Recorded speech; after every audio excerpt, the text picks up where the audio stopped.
Eu gostaria de abordar uma questão muito séria e que sei incomoda aos que em tal matéria se acham repreensíveis e alvo, mas uma questão que tem de maneira muito sutil penetrado a igreja dos nossos dias e solapado a sua integridade, que é a frouxidão em disciplinar os deslizes de imoralidade cometidos por alguns de seus fiéis.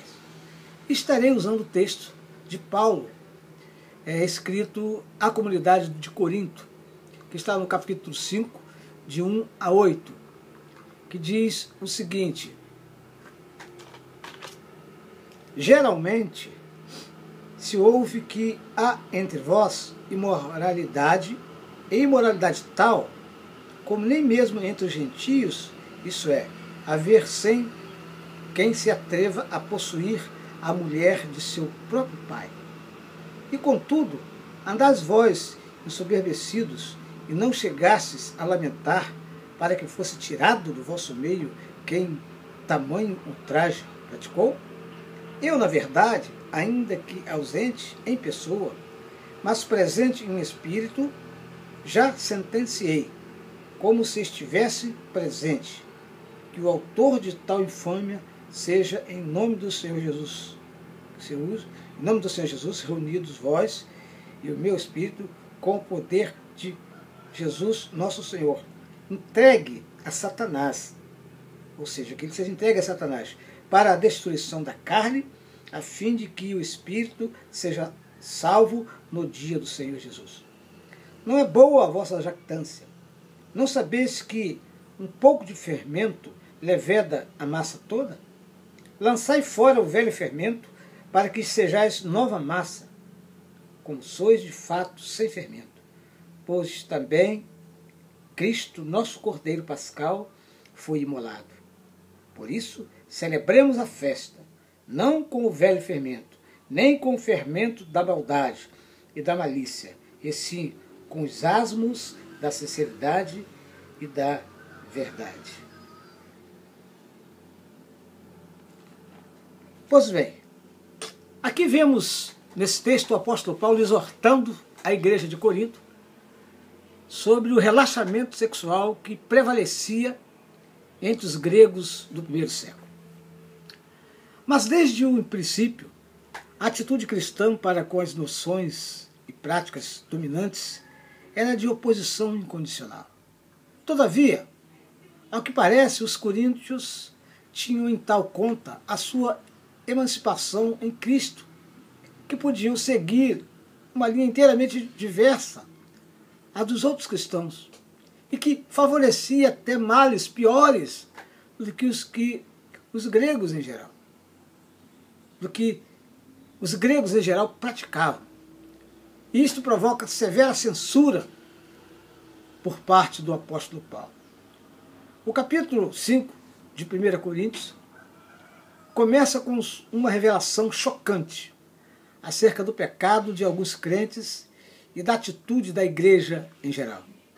Porque um dos membros estava tendo relações sexuais ilícitas com a esposa do seu pai, provavelmente a sua madrasta, porque Paulo disse que até os pagãos condenam esse tipo de incesto.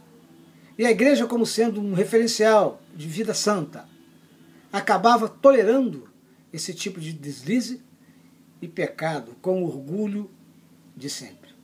Paulo, no versículo 6, disse que não achava bom que continuassem com a sua postura jactanciosa. Em primeiro lugar, Paulo veementemente denuncia o pecado do incesto, que não poderia ser tolerado. Olha o que ele escreve em 1 Coríntios 5:1, logo no início. Geralmente se ouve que há entre vós imoralidade e imoralidade tal, como nem mesmo entre os gentios, isto é, haver quem se atreva a possuir a mulher de seu próprio pai.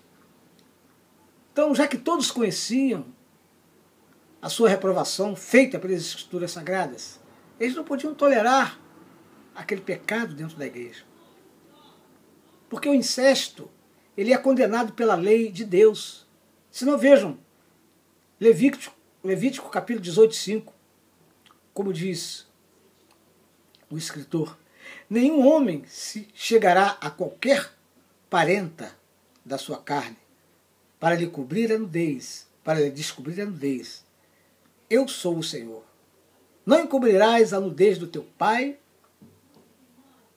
e da tua mãe. Ela é tua mãe. Não lhe descobrirás a nudez. Não descobrirás a nudez da mulher do teu pai, porque é nudez do teu pai. Não sabemos se essa mulher ainda, nesse momento, nessa época, estava casada com o pai desse rapaz, ou se já havia deixado, ou mesmo se era viúva do seu pai. Mas o apóstolo Paulo usa no versículo 1 a expressão a mulher do seu próprio pai, em vez de sua mãe. Paulo não chama essa mulher de mãe desse rapaz, mas a mulher do seu próprio pai. Provavelmente para indicar que a mulher era madrasta do transgressor. A falta de disciplina para a mulher, aqui no texto, implica que ela não fazia parte da comunidade cristã. E isso quer dizer que a igreja ela tem a responsabilidade de disciplinar somente os seus membros e não os incrédulos. O incesto violava os princípios bíblicos e os próprios princípios do mundo. Paulo recrimina a igreja e denuncia o pecado desse homem, dizendo que nem os pagãos ousavam cometer tanta torpeza. É o que às vezes vemos acontecer nos nossos dias. As pessoas até dizem, poxa, mas o fulano não é crente. E, poxa, mas tem um comportamento, tem atitudes melhor do que crente. Acontece isso mesmo. E Paulo ali comparava os crentes coríntios como vivendo uma vida mais devassa do que os próprios pagãos. E isso hoje, na própria igreja, dentro da igreja a gente vê pessoas vivendo como pior do que os pagãos. Paulo diz que o incesto é condenável não apenas pela lei de Deus, mas também pelos princípios do mundo. E Paulo criticava também a atitude errada da igreja em relação ao pecado. Paulo destaca 4 atitudes erradas em relação ao pecado. Primeiro, fazer concessão no pecado. Não podemos fazer concessão. A igreja não pode fazer concessão ao pecado. Critica também porque a igreja não lamenta pelo pecado. E acaba se ensoberbecendo com o pecado. Também, Paulo critica a não disciplina com o pecador. Paulo assevera que a disciplina é essencial e é necessária. Olha o que ele diz, que esse homem seja entregue a Satanás para que o corpo seja destruído, mas o seu espírito seja salvo no dia do Senhor. Paulo, então, se dirige à congregação inteira, explicando o que deve ser feito. E o versículo 3, olha o que ele diz do versículo 3. Eu, na verdade, ainda que ausente no corpo, mas presente no espírito, já determinei, como se estivesse presente, que o que tal ato praticou seja excluído da igreja. Parece sugerir que o apóstolo Paulo ministraria a disciplina, mas não é bem assim.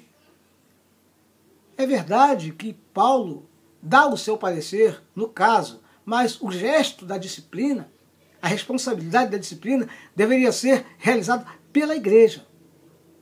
O membro que praticasse incesto deveria ser excluído da comunhão da igreja. E hoje a gente não vê bem isso. A gente vê pessoas cometendo erros crassos, até mesmo líderes, e que continuam. Passam um pano por cima e a coisa vai contaminando a igreja. As drásticas medidas tomadas pela igreja em Corinto tinham um propósito duplo, que era o de salvar o pecador e o de proteger a igreja. Então, queridos, Deus nos responsabiliza a julgar aquelas coisas que Ele mesmo considera pecado. Não podemos, então, sermos maleáveis diante do pecado, porque o pecado é uma coisa muito séria. O pecado é uma atitude arbitrária, é uma rebelião da alma que menospreza os mandamentos das Escrituras Sagradas, violando os seus princípios e que fere o caráter santo de Deus. É incompreensível que aquilo que Paulo menciona neste capítulo são coisas que as Escrituras identificam claramente como pecado, que é a idolatria, a fornicação, o adultério, a sodomia, o roubo, a mentira, o assassinato, né? E por aí vai. Deus anunciou o seu julgamento sobre todos esses pecados. Nessas áreas, a igreja deve falar em nome de Deus. A igreja deve ter essa autoridade. Nosso julgamento deve concordar com o julgamento de Deus. Mas nem tudo está perdido. Quero dizer isso para você.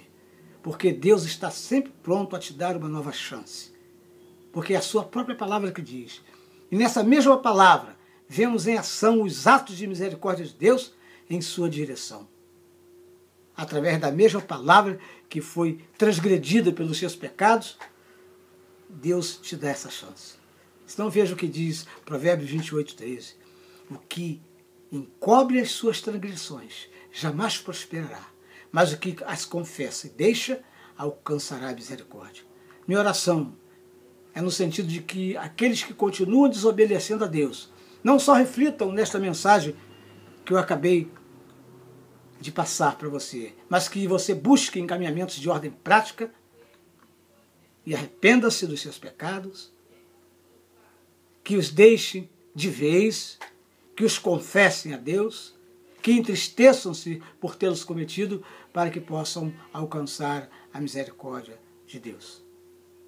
Que Deus te abençoe.